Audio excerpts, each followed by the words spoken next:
नमस्कार दोस्तों, स्वागत है आपका हम अस्मि के इस यूट्यूब चैनल पर। मेरा नाम है मनोज दत्त और आज बसंत पंचमी के इस पावन अवसर पर आज से एक नया सेशन हम शुरू करने जा रहे हैं। इसका नाम है भवन्तः जानन्ति किम। अब इसमें हम एक महत्वपूर्ण 10 प्रश्नों को लेकर आपके सामने यहाँ उपस्थित होंगे और उन पर चर्चा करेंगे, अच्छे से उनको समझेंगे, उनकी व्याख्या यहाँ पर की जाएगी और उनसे संबंधित सभी जो टॉपिक्स हैं उनको हम जानेंगे और इस तरह से हम अपने पूरे नेट के सिलेबस को और इसी के साथ साथ डीएसएसबी और टीजीटी पीजीटी में भी जो क्वेश्चंस पूछे जाते हैं उन सभी पूरे सिलेबस को हम कवर करते हुए चलेंगे। तो अब ये इस तरह से महत्वपूर्ण 10 प्रश्नों का एक संग्रह व्याख्या के साथ आपके सामने यहाँ पर प्रस्तुत किया जाएगा। तो सबसे पहले अहम अस्मि चैनल को सब्सक्राइब कीजिए और शेयर कीजिए अपने दोस्तों के साथ। संस्कृत एजुकेशन, जैसा कि आप जानते हैं, संबंधित है यह, ठीक है। और अब भवन्तः जानन्ति किम, ये इस प्रेजेंटेशन का नाम है, ठीक है। और महत्वपूर्ण 10 प्रश्न, और आज जो है इसका एपिसोड 1 है। तो चलिए शुरू करते हैं। इससे पहले अगर आप D triple S B, TGT, PGT, PRT, UGC NET, JRF और सीटेट, सुपर टेट, इन सब की जानकारी भी अगर लेना चाहते हैं तो इन नंबर्स पे कॉल करके आप जानकारी प्राप्त कर सकते हैं। यहाँ पर कोचिंग भी कराई जाती है ऑनलाइन। चलिए अपने पहले प्रश्न पर चलते हैं। पहला प्रश्न है, सांख्य दर्शने कैवल्यम कस्य मन्यते। ठीक है, कैवल्य जो है इसके अलग अलग नाम है। इसके कहीं पर इसको मोक्ष कहा गया है, ठीक है, मुक्ति कहा गया है कहीं इसको। तो कैवल्य, सांख्य दर्शन में कैवल्य कस्य मन्यते किसका माना जाता है? हमारे ऑप्शन है अहंकारस्य, महतः, पुरुषस्य या प्रधानस्य। ठीक है, देखिए अहंकार का कैवल्य नहीं होगा। कुछ जब भी हम किसी प्रश्न को हल करते हैं तो सबसे पहले आप कुछ ऑप्शंस ऐसे होते हैं जिनको देखते ही आप पहचान सकते हैं कि ये तो नहीं हो सकते, क्योंकि अहंकार को किस चीज़ की मुक्ति मिलेगी? तो अहंकार को मुक्ति नहीं मिलेगी, तो यह तो गलत हो गया। ठीक है, महता है, महता माने बुद्धि। महत को भी न बंधन में फंसता है न, इसलिए उसको मुक्ति नहीं मिलेगी। मुक्ति उसी को मिलेगी, कैवल्य उसी का होगा जो बंधन में फंसता है। अब हमें ये जानना है कि सांख्य दर्शन के अनुसार बंधन किसका होता है? पुरुष का होता है। अब प्रधान शब्द जो यहाँ पर आया है ये प्रकृति के लिए आया है।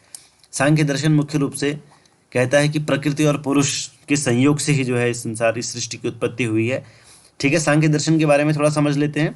सांख्य दर्शन आप जानते हैं कि कपिल मुनि इसके प्रवर्तक माने गए हैं।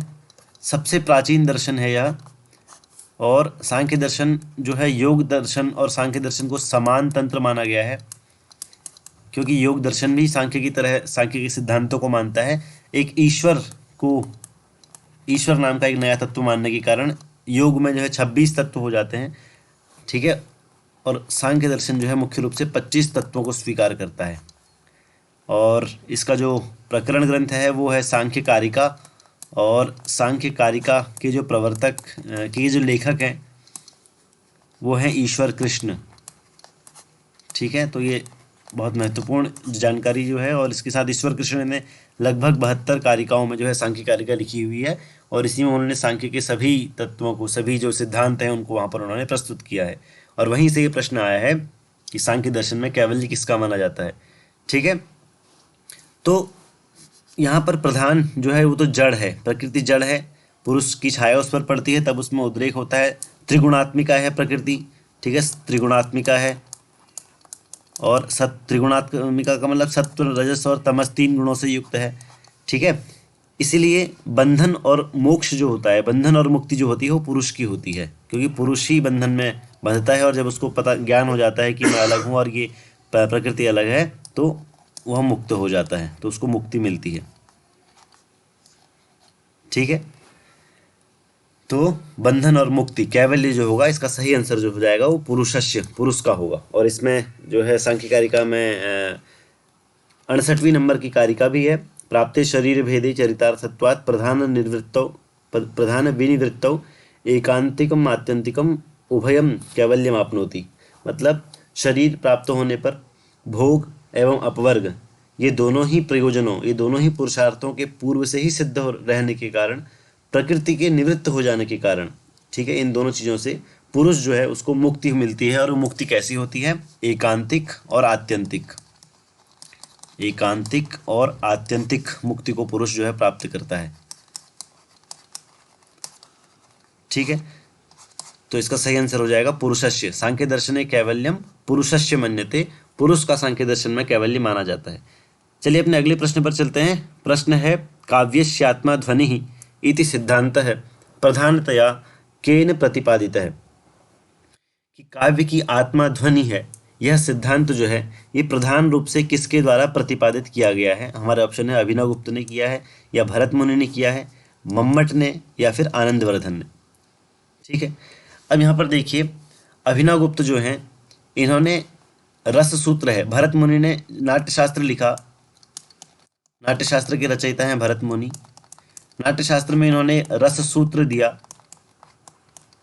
तत्र विभावानुभाव व्यभिचारी संयोगाद रस निष्पत्ति ही, और उसी पर अभिव्यक्तिवाद के प्रवर्तक जो हैं उस पर 4 वाद दिए गए। ठीक है, भट्टनायक, भट्टशंकुक, भट्टलुल्लट और अभिनवगुप्त। तो अभिनवगुप्त ने अभिव्यक्तिवाद वहां पर दिया, अभिव्यक्तिवाद के प्रवर्तक ये रहे हैं। ठीक है, भरत मुनि ने नाट्यशास्त्र लिखा, और ये नाट्यशास्त्र जो है ये सर्वप्राचीन ग्रंथ है। रस संप्रदाय के प्रवर्तक हैं आचार्य भरत मुनि, और 36 अध्यायों में इन्होंने ये नाट्यशास्त्र लिखा है।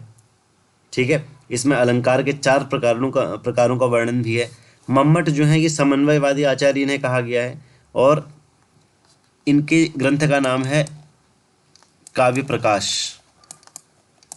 ये वही काव्य प्रकाश ग्रंथ है जिसका साहित्य इसी काव्य प्रकाश में जो है काव्य का लक्षण दिया गया था, तददोषो शब्दार्थो सगुणावरणकृति पुनः क्वापी, और उसी का जोर शोर से खंडन जो है साहित्य दर्पण की शुरुआत में आचार्य विश्वनाथ ने किया है।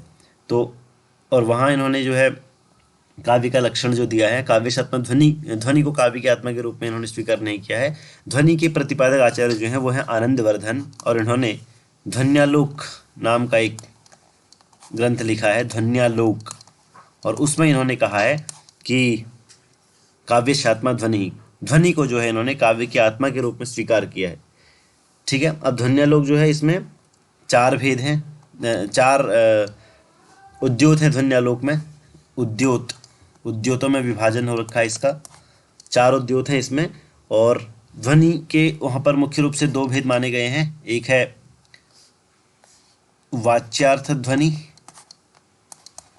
ठीक है, वाच्य प्रतीच्यमाना ख्यो तस्य वेदा विभव स्मृतो, ऐसा वहाँ पर एक है प्रतीयमान ध्वनि, वाच्य प्रतीयमान ध्वनि। ठीक है, तो ध्वनि के 2 भेद वहाँ पर माने गए हैं। 4 उद्योतों में जो है ध्वन्यालोक समाया हुआ है, और काव्यशात्मा ध्वनि प्रथम उद्योत में ही यह कहा गया है यहाँ पर, और जहाँ पर काव्य की आत्मा ध्वनि को स्वीकार किया गया है। अन्य कवियों ने काव्य की आत्मा के रूप में अलग अलग बातें कही हैं। ठीक है, जैसे आचार्य कुंतक हैं, कुंतक वक्रोक्ति को काव्य की आत्मा मानते हैं, वक्रोक्ति ही काव्य जीवितम कहते हैं।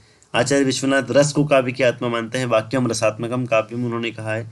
आचार्य वामन जो है वो रीतिरात्मा काव्य से उन्होंने कहा है, रीति को काव्य की आत्मा मानते हैं। लेकिन यहाँ पर पूछा गया कि काव्य की आत्मा ध्वनि जो है किसके अनुसार है, तो यहाँ पर आनंदवर्धन के ध्वन्यालोक में यह बात कही गई है कि काव्य की आत्मा ध्वनि है। अतः इसका सही आंसर जो है वो हो जाएगा डी, आनंदवर्धन। ठीक है, चलिए अगले प्रश्न पर चलते हैं। कह रहे हैं कि अदूरवर्तिनीम सिद्धिम राजन विगणयात्मानः, ये जो बात कही गई है रघुवंश में इयम उक्ति ही कश्य, ये किसकी उक्ति है। ठीक है, अदूरवर्तिनीम सिद्धिम राजन विगणयात्मनः। अब रघुवंश जो है आप जानते हैं कालिदास इसके रचयिता हैं। कालिदास का एक महाकाव्य है रघुवंशम। रघुवंशम क्या है, महाकाव्य है। सर्गबंधो महाकाव्य तत्र एको नायिका सुरैया इसके लक्षण है। और रघुवंशम में 19 सर्ग हैं, लघुत्रयी में इसको गिना जाता है। ठीक है, रघुवंशम को लघुत्रयी में माना जाता है। रघुवंशम की कथा में रघु का वंश है, ये तो आप जानते ही हैं, उसका वर्णन इसमें है। लेकिन मुख्य रूप से इसके प्रथम सर्ग में और द्वितीय सर्ग में पुत्र की प्राप्ति के लिए जो राजा दिलीप हैं वो कामधेनु की पुत्री नंदिनी नामक एक गाय की सेवा करने से संबंधित वार्ता के बारे में यहाँ पर बताया गया है, जहाँ पर महर्षि वशिष्ठ जो हैं वो बताते हैं कि आपको पुत्र प्राप्ति के लिए कामधेनु की पुत्री नंदिनी नाम की गाय की सेवा करनी पड़ेगी। और नंदिनी गाय को देखकर यहाँ पर जो है वशिष्ठ जो हैं वो राजा दिलीप से कहते हैं यहाँ पर कि अदूर वर्तिनीम सिद्धिम राजन विगणयात्मनः उपस्थितेयम कल्याणी नामनि कीर्तित एव यत्। मतलब कि आपने अपने पुत्र प्राप्ति रूपी कार्य की सिद्धि को निकट आई हुई समझें, मतलब अपनी सिद्धि को लगभग पूरा ही समझें, क्योंकि आपके सामने यह जो गाय आ गई है, ठीक है, जो कैसी है, कल्याण मूर्ति नंदिनी है, नाम लेते ही आपके सामने उपस्थित हो गई, इसलिए अपने काम को आप लगभग पूरा ही समझो, जिस चीज़ के लिए आप यहाँ पर आए हो वो अपना पूरा ही समझो, ठीक है। तो ये यहाँ पर कहा गया है। तो ये जो यहाँ पर उक्ति है ये है वशिष्ठ ऋषि की, ठीक है, वशिष्ठ दिलीप से कह रहे हैं, और पहले अध्याय पहले सर्ग का लगभग 87वां ही श्लोक है ये, तो वहाँ पर ये बात कही गई है, ठीक है। चलिए अगले प्रश्न पर चलते हैं। अगला प्रश्न है अर्थशास्त्रस्य चतुर्थम अधिकरणम किम, कि अर्थशास्त्र का चतुर्थ अधिकरण कौन सा है। अब आप जानते हैं कि अर्थशास्त्र जो है वो उसके रचयिता कौटिल्य हैं, ठीक है, और 15 अधिकरण में कौटिल्य को अर्थशास्त्र का रचयिता माना गया है। कौटिल्य को चाणक्य भी कहीं कहा जाता है, ठीक है, और इसमें 15 अधिकरण हैं। अब यहाँ पर पूछा गया है कि चौथा अधिकरण कौन सा है, तो अर्थशास्त्र का सामान्य परिचय में से ये प्रश्न आया है। मुख्य रूप से अर्थशास्त्र में पुरुषार्थ चतुष्टय, राजा एवं राजा के स्वरूप और दंड विधान आदि के विषयों का वर्णन वहाँ पर किया गया है। चलिए अब इसके 15 अधिकरणों के नाम आपको मैं बता देता हूँ, मैं पढ़ूंगा यहाँ पर, और चौथा अधिकरण जो होगा उसका नाम यहाँ पर इन्हीं में से कोई होगा।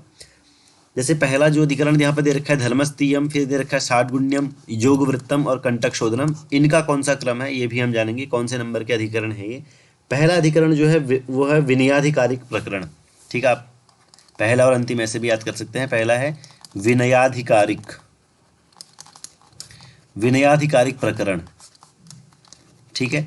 दूसरे अधिकरण का नाम है धर्मस्थीय प्रकरण, जो कि यहाँ पर ऑप्शन में दिया गया है, दूसरा अधिकरण है।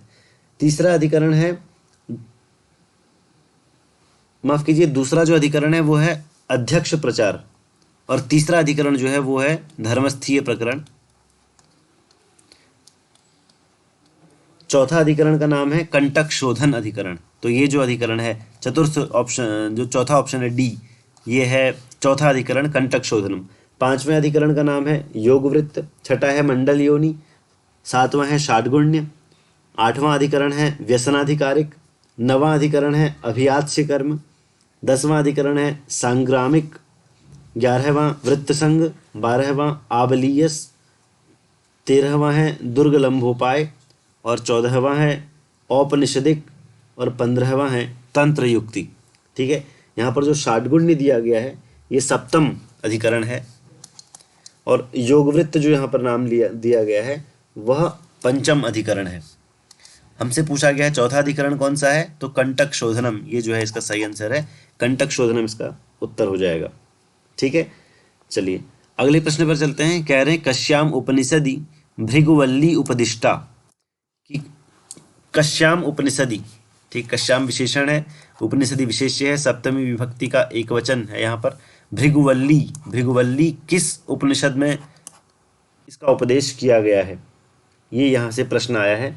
हमारे ऑप्शन है तैत्तिरीयोपनिषद, केनोपनिषद, ऐतरेयोपनिषद और बृहदारण्यकोपनिषद, ठीक है। चलिए सभी उपनिषदों के बारे में थोड़ा थोड़ा जानते हैं। तैत्तिरीयोपनिषद जो है ये कृष्ण यजुर्वेद की तैत्तिरीय शाखा का है, ठीक है, कृष्ण यजुर्वेद की तैत्तिरीय शाखा, ठीक है। कृष्ण यजुर्वेद आप जानते हैं यजुर्वेद के दो भाग हैं, शुक्ल यजुर्वेद और कृष्ण यजुर्वेद। और कृष्ण यजुर्वेद के तैत्तिरीय, मैत्रायणी, कठ और कपिस्थल 4 शाखाएं हैं, इनमें से तैत्तिरीय शाखा का उपनिषद है तैत्तिरीय उपनिषद, ठीक है। और उसमें से भी ये तैत्तिरीय आरण्यक का अंग है। तैत्तिरीय आरण्यक में 10 अध्याय हैं, उनमें से तैत्तिरीय आरण्यक, इसके 10 अध्याय हैं तैत्तिरीय आरण्यक में, और इन 10 अध्यायों में से 7 से लेकर के 9 अध्याय तक, मतलब कि 7, 8 और 9, ये 3 अध्याय जो हैं इन्हें तैत्तिरीय उपनिषद कहा जाता है, ठीक है। और इस उपनिषद में 3 वल्लियाँ हैं। 7वें अध्याय को जो है शिक्षावल्ली के नाम से जाना जाता है, शिक्षावल्ली। 8वें अध्याय का नाम ब्रह्मानंद वल्ली है, ब्रह्मानंदवल्ली, आप साथ साथ नोट करते रहिए, ब्रह्मानंदवल्ली, या फिर स्क्रीनशॉट ले लीजिए। और नवा अध्याय जो है उसका नाम है भृगुवल्ली। ठीक है, नवा जो अध्याय है इसका नाम भृगुवल्ली है। तो इसका सही आंसर हो जाएगा तैत्तिरीय उपनिषद। पहला ही जो है ऑप्शन जो है तैत्तिरीय उपनिषद, वो इसका सही उत्तर हो जाएगा कि तैत्तिरीय उपनिषदि भृगुवल्ली उपदिष्टा। ठीक है, तो और जो अन्य उपनिषद है, केनोपनिषद, केनोपनिषद जो है इसमें ये सामवेद की जैमिनीय शाखा का उपनिषद है, सामवेदीय जैमिनीय शाखा का उपनिषद है ये। और केनोपनिषद को तवलकारोपनिषद भी कहते हैं। इसमें 4 खंड हैं, 2 खंड पद्यात्मक हैं, 2 गद्यात्मक हैं। और इसी में निर्गुण ब्रह्म और जो जिसकी उपासना हम करते हैं उस ब्रह्म, सगुण ब्रह्म, इन दोनों में अंतर बताया गया है। और मुख्य रूप से 4 खंडों में उमा हेमवती आख्यान के द्वारा यहाँ पर परब्रह्म की सर्वशक्तिमत्ता का वर्णन भी यहाँ पर किया गया है।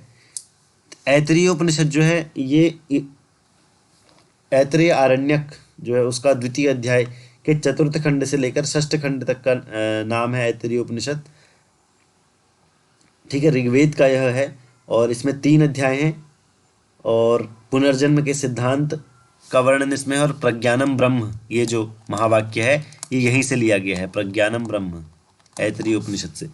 ठीक है, बृहदारण्यक उपनिषद जो है ये अंतिम उपनिषद जो ऑप्शन यहाँ पर दिया गया है, इसमें यह जो है शतपथ ब्राह्मण के 41वें कांड का अंतिम भाग है और शुक्ल यजुर्वेद से संबंधित है ये।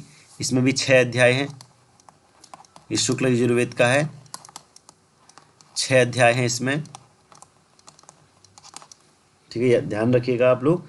तो इनमें से हम जानते हैं कि भृगुवल्ली जो है वो तैत्तिरीय उपनिषद का है। तैत्तिरीय उपनिषद जो है तैत्तिरीय आरण्यक का भाग है। तैत्तिरीय आरण्यक में 10 अध्याय हैं, उसमें 7वां अध्याय है शिक्षावल्ली, 8वां अध्याय है ब्रह्मानंदवल्ली और 9वां अध्याय है भृगुवल्ली। तो यही जो है इसका सही आंसर हो जाएगा। ठीक है, अगला प्रश्न है अधोंकितेषु समुचितम विकल्पम चिनुत। मतलब ये 4 ऑप्शन यहाँ पर दिए हुए हैं, इनमें से सही ऑप्शन कौन सा है। ठीक है, सही जोड़ा पेयर कौन सा है वो हमें चुनना है। चलिए अब इनमें सभी के बारे में जान लेते हैं। मुख्य रूप से दर्शन में से जैन और बौद्ध दर्शनों के बारे में यहाँ पर बताया गया है। सर्वदर्शन संग्रह एक ग्रंथ है मध्वाचार्य का। ठीक है, सर्वदर्शन संग्रह,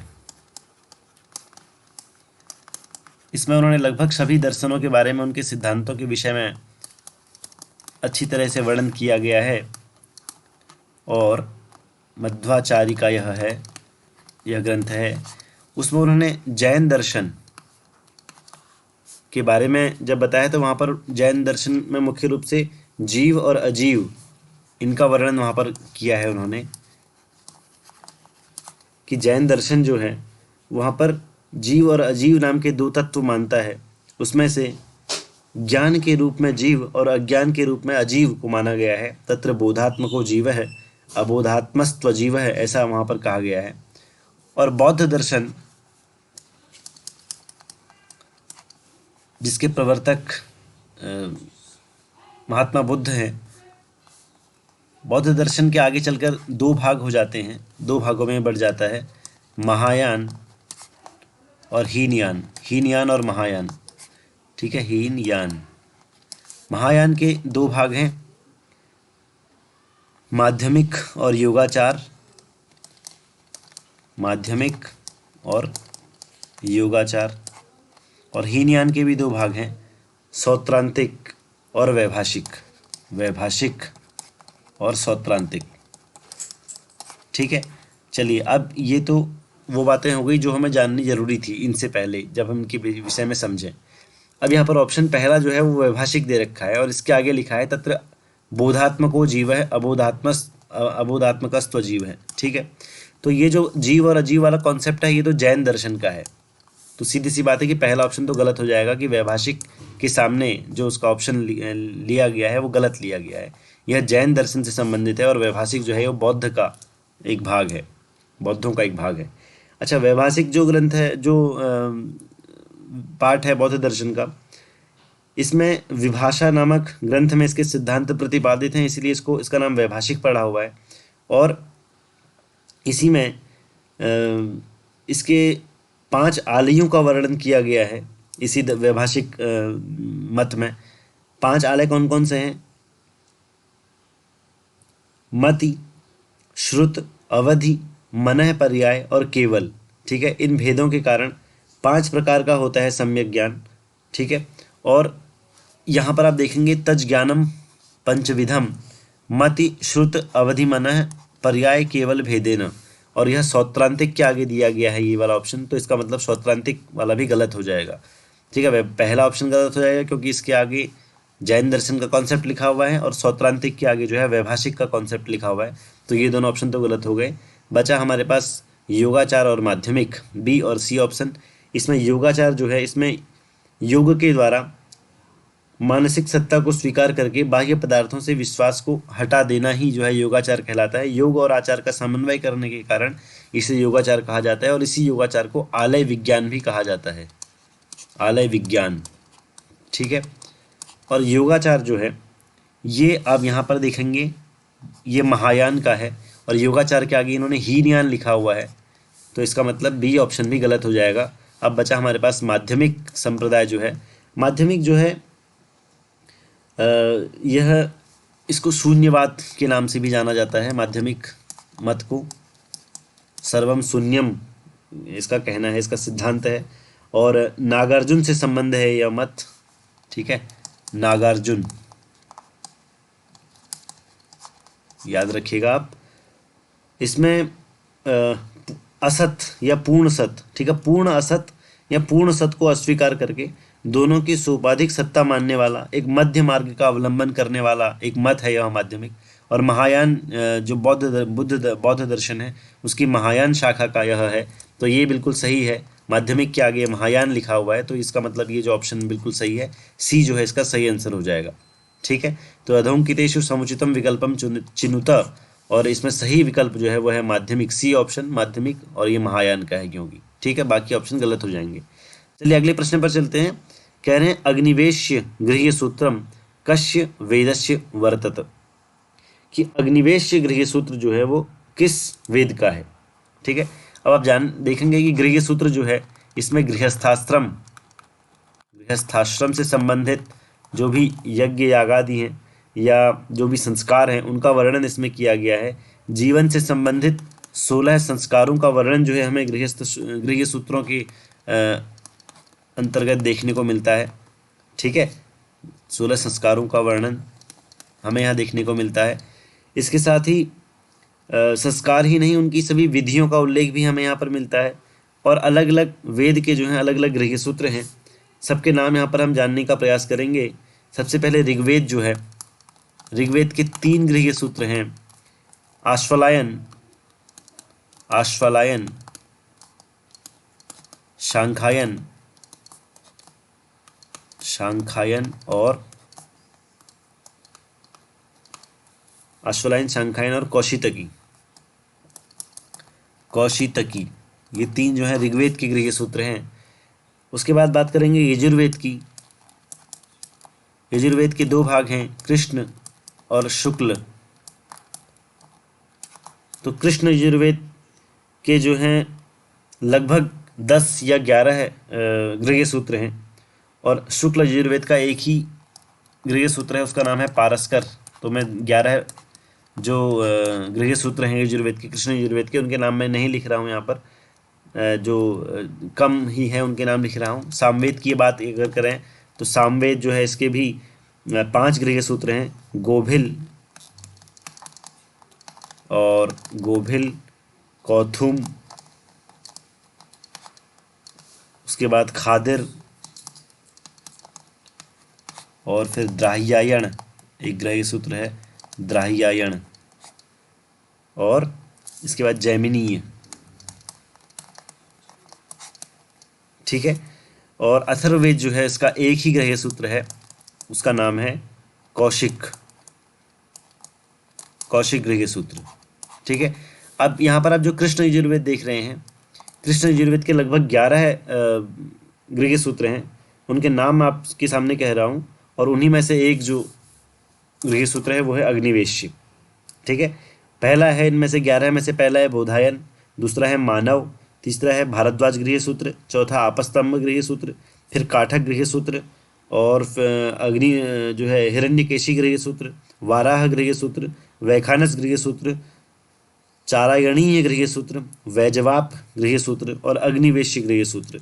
तो ये अग्निवेश्य गृह सूत्र जो है ये कृष्ण यजुर्वेद का है।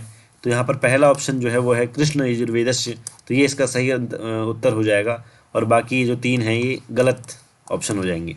ठीक है, बाकी सामवेद के, ऋग्वेद के और अथर्ववेद के गृह सूत्रों के विषय में हम जान चुके हैं। ठीक है, चलिए अगले प्रश्न पर चलते हैं। हमारा अगला प्रश्न है शोणो धावति इति उदाहरणे वेदांत रीत्या का लक्षण। ठीक है, वेदांत रीति से अगर चलेंगे तो शोणो धावति इस उदाहरण में कौन सी लक्षणा है। अब मुख्य रूप से आप देखेंगे कि साहित्य दर्पण जो ग्रंथ है आचार्य विश्वनाथ का, इसमें लक्षणा के विषय में विस्तृत विवेचन किया गया है। शब्द की 3 शक्तियां हैं, अभिधा, लक्षणा और व्यंजना।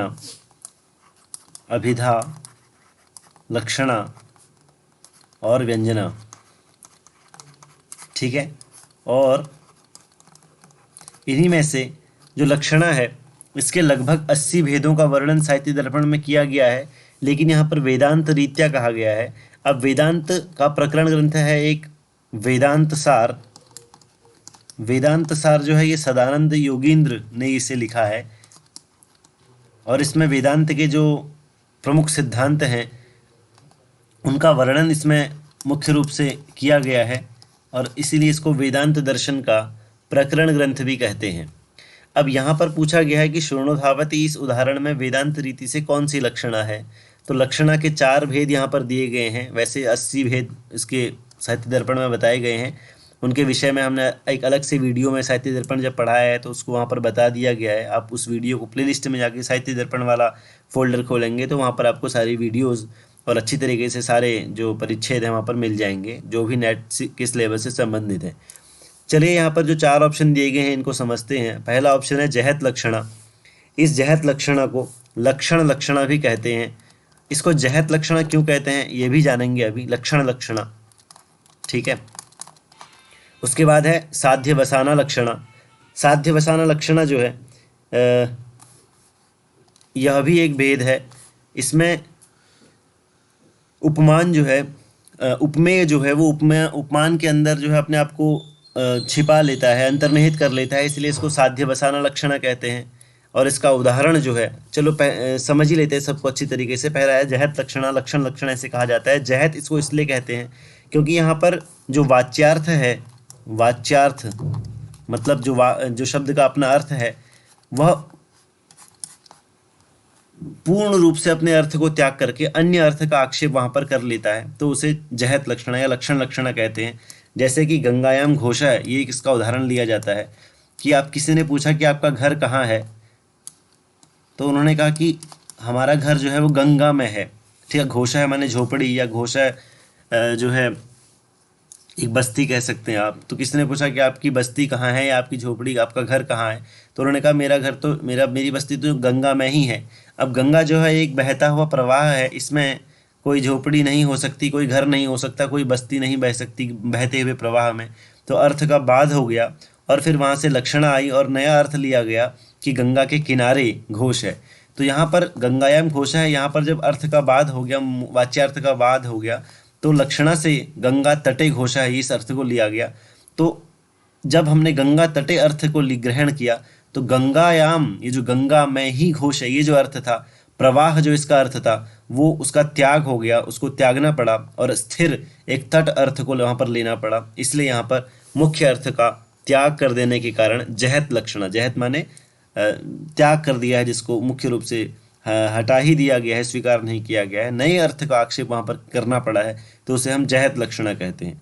ठीक है, साध्य वसाना में उपमेय जो है अपने आप को किसी अन्य में ही अपने आप को अंतर्निहित कर लेता है, छिपा लेता है, तो इसको साध्य वसाना लक्षणा कहते हैं। और इसका उदाहरण है कुंताः प्रविशन्ति। कुंताः प्रविशन्ति, कुंताः माने होता है भाले। ठीक है, कोई अपने घर से देख रहा था, आवाज़ आ रही थी सैनिकों के चलने की, किसी ने कहा कि ये क्या हैं, मतलब अब खिड़की से झांक कर देखा तो बड़े बड़े भाले थे, 10-10 फीट के भाले भाले होते थे। और जब उन्होंने खिड़की से देखा तो उनको भाले ही भाले दिखे, पुरुष नहीं दिखे। तो उन्होंने कहा कि कुंताः प्रविशन्ति, भाले प्रवेश कर रहे हैं। तो क्या भाले कभी प्रवेश कर सकते हैं? वो तो एक जड़ पदार्थ हैं, ठीक है, वो नहीं प्रवेश कर सकते। तो मुख्य अर्थ का बाद हो गया और एक अलग अर्थ लेना पड़ा। कुंताः कुंत युक्ताः पुरुषाः प्रविशन्ति, कि कुंतों मतलब भालों से युक्त पुरुष प्रवेश कर रहे हैं। तो यहाँ पर पुरुष जो शब्द है, उपमेय जो पुरुष है, उसने अपने आप को कुंताः इसके अंदर जो है समाहित कर दिया है, अंतर्निहित कर लिया है। इसलिए यहाँ पर इसको साध्यवसाना लक्षणा कहते हैं। ठीक है, साध्यवसाना लक्षणा का यह उदाहरण है। अजहत लक्षणा उसे कहते हैं जहाँ पर वाच्यार्थ जो है अपने को त्यागे बिना जो है नए अर्थ के साथ समाहित हो जाता है, उसे अजहत लक्षणा कहते हैं। और इसी अजहत लक्षणा को उपादान लक्षणा के नाम से भी जाना जाता है, उपादान लक्षणा। ठीक है, और ये जो ऊपर उदाहरण दिया गया है शोणो धावती, शोणो धावती, यही इसका उदाहरण है। शोण बोलते हैं लाल रंग को शोण कहा जाता है। घोड़ों की दौड़ हो रही थी और किसी ने पूछा कि कौन सा घोड़ा सबसे आगे है। ठीक है, सबसे आगे कौन सा घोड़ा दौड़ रहा है? तो जवाब देने वाले ने उत्तर दिया कि शोणो धावती, लाल वाला सबसे आगे दौड़ रहा है। अब लाल जो है, शोण जो है, ये एक रंग का नाम है, एक गुण है। गुण कभी भी नहीं दौड़ सकता, रंग कभी भी नहीं दौड़ सकता। गुण को एक गुण ही चाहिए, एक आश्रय चाहिए। और यह लाल जो है वो मुख्य रूप से घोड़े के लिए कहा गया था कि शोणः अश्वः धावति। ठीक है, घोड़ा। ठीक है, तो यहाँ पर शोणः जो है, इसने अपने अपने अर्थ को त्यागे बिना यहाँ पर यह इस घोड़ा एक अर्थ को यहाँ पर इसने ग्रहण किया, तो इसलिए इसको शोणो धावती, इसलिए इसको यहाँ पर अजहत लक्षणा के नाम से यहाँ पर जाना गया। ठीक है, अब यहाँ पर एक भाग लक्षणा है। इस भाग लक्षणा का वर्णन साहित्य दर्पण के 80 भेद, साहित्य दर्पण में जो 80 भेद बताए गए हैं लक्षणा के, उनमें इसका वर्णन नहीं है। यह वेदांत दर्शन में, वेदांत सार में जब महावाक्यों की व्याख्या का वर्णन आया है, अहम अस्मि तत्त्वमसि, इन महावाक्यों की व्याख्या जब की गई है तो वहाँ पर एक नई प्रकार की लक्षणा के बारे में बताया गया है, उसको भाग लक्षणा कहते हैं। और इसी को जहत अजहत लक्षणा, जहद अजहत लक्षणा के नाम से भी इसको वहाँ पर जाना गया है, कि जहाँ पर जहत और अजहत दोनों प्रकार की लक्षणाएं रहती हैं, इसी को भाग लक्षणा या जहद अजहत लक्षणा भी कहा गया है। और इसका उदाहरण है सोयम देवदत्तः, सोयम देवदत्त है। अब यहाँ पर सह और अयम दो शब्द हैं कि अयम देवदत्त है। देवदत्त नाम का एक व्यक्ति है, मैंने उसे कल गांव में देखा या पिछले हफ्ते गांव में देखा और आज वह दिल्ली में भी मुझे मिल गया, तो मैंने कहा कि सोयम देवदत्त है, यह वही देवदत्त है जो मुझे गांव में दिखा था। अब यह जो सह शब्द यहाँ पर आया है, यह भूतकालिक देवदत्त के लिए है और अयम शब्द जो है ये वर्तमान कालिक देवदत्त के लिए है। ठीक है, तो यहाँ पर भूतकाल जो कि बीत चुका है वो हो नहीं सकता, इसलिए जहत उस अर्थ का त्याग करना पड़ेगा। और अयम जो यहाँ पर है, इसको हमें लेना ही पड़ेगा, इस अर्थ को जो वर्तमान में हमें दिख रहा है। तो जहत अजहत लक्षणा दोनों प्रकार का मिश्रण जब यहाँ पर हो जाता है तो उसे हम कहते हैं जहत अजहत लक्षणा। देवदत्त जो है ये उपमेय है, यह वह व्यक्ति है जिसके बारे में कहा गया है। और इसी से फिर उन्होंने तत्वमसि इस महावाक्य को वेदांत में सिद्ध किया है। तो वेदांत रीति के अनुसार अगर हम चलेंगे या किसी भी रीति के अनुसार अगर हम चलेंगे तो शोणो धावती जो है यहाँ पर अजहत लक्षणा या उपादान लक्षणा यहाँ पर होगी, तो सी जो है इसका सही आंसर हो जाएगा। ठीक है, चलिए अगले प्रश्न पर चलते हैं। मैं आशा करता हूँ कि आपको अच्छे से समझ में आ गया होगा लक्षणा वाला प्रकरण। नहीं तो साहित्य दर्पण का द्वितीय परिच्छेद जो है वो अच्छी तरीके से हमने समझा रखा है। आप प्ले लिस्ट में जाएंगे, वहाँ पर साहित्य दर्पण का फोल्डर आपको मिलेगा, वहाँ पर अच्छी तरीके से जो भी नेट के सिलेबस से संबंधित जो सिलेबस है साहित्य दर्पण से लगा हुआ, उसको वहाँ पर समझा दिया गया है। अगला प्रश्न है नीति मंजरी प्रतिपाद्य विषयाः केन संबद्धाः। नीति मंजरी के प्रतिपाद्य विषय किससे संबंधित है? मैं जरा इसका कलर चेंज कर दूं। ठीक है, नीति मंजरी के प्रतिपाद्य विषय किससे संबंधित हैं, ये यहाँ पर पूछा गया है। अथर्ववेद से या ऋग्वेद से या कृष्ण यजुर्वेद से या फिर सामवेद से। ठीक है, अब नीति मंजरी जो है, यहाँ पर मुख्य रूप से अगर हम देखें,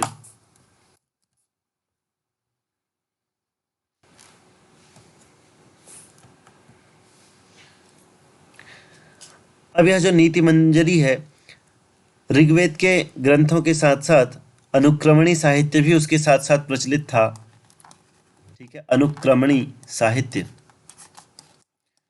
और इसी अनुक्रमणी साहित्य की परंपरा में नीति मंजरी नाम का यह ग्रंथ है, और इसके रचयिता हैं द्याद्विवेद। ठीक है, द्याद्विवेद ने इसकी रचना की है, और ऋग्वेद के अष्टक क्रम से जो उसमें समस्त आख्यान आए हुए हैं, उन सभी आख्यानों और उनसे जो हमें नीति मिल रही है, उन नीतियों का उपदेश यहाँ पर अत्यंत रोचक तरीके से प्रस्तुत किया गया है नीति मंजरी में। और इसी तरह से बृहद देवता जो है, उसमें भी ऋग्वेद के आख्यानों का वर्णन है, लेकिन नीति मंजरी की विशेषता है कि यहाँ पर व्यावहारिक शिक्षा को भी आख्यानों के साथ श्लोकों में निबद्ध कर दिया गया है। ठीक है, तो इसलिए नीति मंजरी जो है ये ज़रा इम्पोर्टेंट हो जाता है, और यह ऋग्वेद से संबंधित है। ऋग्वेद के ही अनुक्रमणी साहित्य है, उनसे संबंधित ये है। अगर हम ऋग्वेद से संबंधित अन्य ग्रंथों की बात करें तो वहाँ पर शब्दावृत्त्यनुक्रमणी, छंदोनुक्रमणी, देवतानुक्रमणी, नामानुक्रमणी, समयानुक्रमणी और गूढ़ार्थ पदानुक्रमणी, मंत्रार्थानुक्रमणी, प्रदीप गलित प्रदीप और ऋग पद वर्णानुक्रमणी, विभक्त्यर्थ अनुक्रमणी। तो इस तरह से अन्य भी कई ग्रंथ हैं, मैंने उनके नाम यहाँ पर बोले, तो अगर आप उनको एक दो बार, दो तीन बार सुन लेंगे तो आपको ये भी याद हो जाएंगे और आप लिख भी सकते हैं। तो ये अन्य ग्रंथ हैं जिनसे संबंधित प्रश्न आ सकते हैं। नीति मंजरी से प्रश्न जिस तरह से यहाँ पर आया हुआ है, तो ये नीति मंजरी के प्रतिपाद्य विषय, नीति मंजरी में जो प्रतिपाद्य विषय हैं, जो कि ऋग्वेद के अष्टक क्रम से संबंधित जो आख्यान हैं, उन आख्यानों में जो नीति और उपदेश दिए गए हैं, उन्हीं को श्लोकों के माध्यम से यहाँ पर बताया गया है। ठीक है, तो नीति मंजरी का प्रतिपाद्य विषय किससे संबंधित है? तो ऋग्वेद से संबंधित है। तो ये जो है इसका सही आंसर हो जाएगा। अगले प्रश्न पर चलते हैं दोस्तों। हमारा अगला प्रश्न है, तम राज्ञा प्रणयन सम्यक त्रिवर्गेणाभिवर्धते अत्र त्रिवर्गस्य अभिप्रायः कः? ठीक है, तम राजा प्रणयन सम्यक त्रिवर्गेण अभिवर्धते। अब यहाँ पर पहले तो अब ये समझिए कि ये आया कहाँ से है। मनुस्मृति इसके 7वें अध्याय से यह प्रश्न आया है। ठीक है, और वहाँ पर राजा द्वारा दिए गए दंड के विषय में ये वर्णन जो है हमें प्राप्त होता है। वहाँ पर तम राजा प्रणयन सम्यक त्रिवर्गेणाभिवर्धते कामात्मा विषमः क्षुद्रो दंडे नैव निहन्यते। मतलब कि राजा जो है वो भली भांति विचार कर दंड देता है तो धर्म, अर्थ और काम की वृद्धि भी होती है, और जो राजा कामी और अनुचित दंड देने वाला होता है तो उसी दंड से वह राजा भी मारा जाता है। ऐसा वर्णन यहाँ पर किया गया है। 7वें अध्याय, मनुस्मृति के 7वें अध्याय का लगभग 27वां श्लोक यह है। और आप देखेंगे कि मनुस्मृति का प्रथम, द्वितीय और सप्तम अध्याय जो है नेट के सिलेबस में लगा हुआ है। तो यहाँ पर जो है ये श्लोक आप जान चुके हैं कि यहाँ पर ये 7वें अध्याय के 27वें श्लोक को यहाँ पर उद्धृत किया गया है। अब यहाँ पर पूछा गया कि यहाँ पर त्रिवर्गेण, इस पद से त्रिवर्गस्य अभिप्राय है क्या? 3 त्रिवर्गेण, इससे हम किस अर्थ को लें? ब्राह्मण, क्षत्रिय, वैश्य लें, अर्थ लें, भूः स्व ये अर्थ लें, साम दान भेद ये अर्थ लें, या धर्म अर्थ और काम ये अर्थ, इस अर्थ को लें। ठीक है, अब यहाँ पर आप देखेंगे कि मनुस्मृति के प्रथम अध्याय में ब्रह्मा के द्वारा 4 वर्णों की उत्पत्ति का वर्णन वहाँ पर हमें प्राप्त होता है। श्लोक है कि लोकानां तो विवृद्ध्यर्थम मुख बाहुरुपादतः ब्राह्मणम क्षत्रियम वैश्यम शूद्रम च निरवर्तयत। मतलब ब्रह्मा ने लोगों की वृद्धि के लिए मुख, बाहु, जंघा और चरण से ब्राह्मण, क्षत्रिय, वैश्य और शूद्र इनको क्रम से बनाया। ठीक है, उसके बाद वेदांत में लोगों की संख्या जो है 14 दी गई है। 7 ऊपर के लोग हैं, 7 नीचे के लोग हैं, लोक हैं। ठीक है, ऊपर के लोग अगर आप देखेंगे तो भूः स्वः मह जनः तपः और सत्यम। नीचे को अगर जाएंगे तो अतल वितल सुतल तलातल रसातल पाताल, इस तरह से जो सात जो है अधोलोक माने गए हैं। ठीक है, तो ये 14 लोकों का वर्णन है यहाँ पर। और अगर हम अच्छी तरह से इनको पूरे नामों को अगर क्रमशः देखें तो जो अधोलोक हैं वो अतल, वितल, सुतल, रसातल, तलातल, महातल और पाताल इस तरह से हैं। उसके बाद कौटिल्य अर्थशास्त्र में भी साम, दान, दंड, भेद ये 4 उपाय बताए गए हैं। तो यहाँ पर अगर हम त्रिवर्ग देखें, ठीक है, तो त्रिवर्ग का मतलब जो है यहाँ पर मुख्य रूप से यहाँ पर साम, दान और दंड और भेद ये 4 जो बताए गए हैं, तो ये तो भेद नहीं है, ये कोई वर्ग नहीं है। भू भुव स्व है, ये तो लोक है। ब्राह्मण क्षत्रिय वैसे है, ये वर्ण है। अगर हम त्रिवर्ग की बात करें तो यहाँ पर धर्म, अर्थ और काम ये जो है इसको त्रिवर्ग कहा गया है। और इसीलिए नाट्यशास्त्र में भी त्रिवर्ग साधनम नाट्यम इस तरह से कहा गया है। तो यहाँ पर जो त्रिवर्ग शब्द आया है, तम राज्ञा प्रणयन सम्यक त्रिवर्गेणाभिवर्धते, यह धर्म, अर्थ और काम इसके लिए यहाँ पर आया है। ठीक है, ये वर्ग नहीं है, आप अच्छी तरह से इसको जान चुके हैं। तो आज के 10 प्रश्न इस तरह से हमने कंप्लीट किए और इसी तरह जुड़े रहिए। अब कल जो है फिर से 10 प्रश्नों के साथ आपके सामने हाजिर होंगे। इससे पहले आज का होमवर्क आपके सामने एक कठिन प्रश्न को यहाँ पर रख के जा रहे हैं।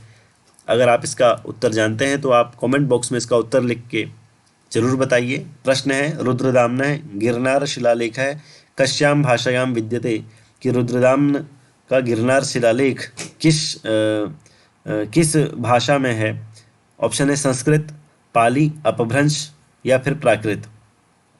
ये जो है आपके लिए होमवर्क है। आप इसका सही उत्तर जानते हैं तो कमेंट बॉक्स में लिखिए, साथ ही साथ शेयर कीजिए इस वीडियो को और जुड़े रहिए। रोज इसी तरह से 10 प्रश्न आपके सामने आएंगे और इस तरह से हम अपने नेट के सिलेबस को भी कवर करेंगे और सभी कठिन प्रश्नों को, कठिन विषयों को इस तरह से समझने का प्रयास करेंगे।